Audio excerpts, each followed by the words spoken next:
I work as a speaker and writer, and the thing I like most about it is that I get to improve myself and improve others. The thing that's most challenging about it is constantly finding ways to improve and take myself higher. People often feel pressure that they have to know exactly what they're going to do in life. They have when you're a student, people ask you, what are you going to be? When you're in your 20s, people ask you, what's your career path? And I've always felt that the most important thing you can do, it's less what exactly you're going to be, but more just developing yourself, developing your writing skills, developing your human relations skills, developing your reading skills, just developing all your skill sets, developing your talents. And if you do that, then whatever direction you decide to go in, you're gonna be able to succeed. So that's what I recommend to people, especially if you don't know exactly what you want. Just continuously improve yourself.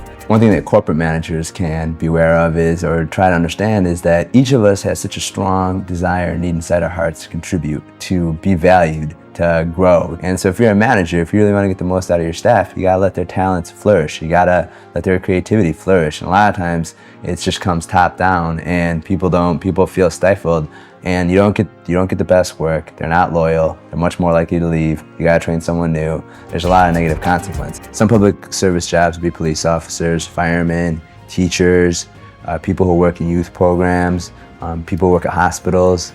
Usually people want to be public servants because they want to help out the community, they want to give back to the community, they want to contribute, and that's usually what people list when they want to be public servants.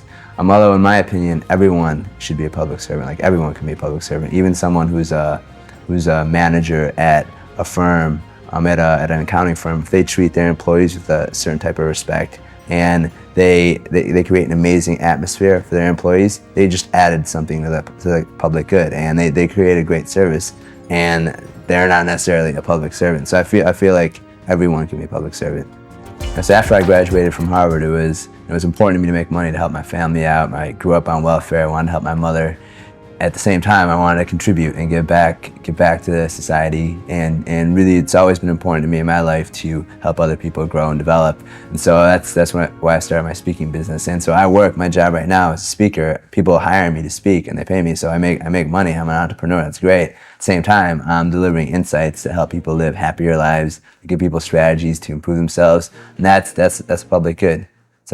So it's very possible to marry the two. And as I said before, I feel like in any job, if you treat people with respect, if you create an atmosphere where people around you are feeling good, and you reach out and help people out, then you are a public servant. You don't have to have a title to be a public servant necessarily.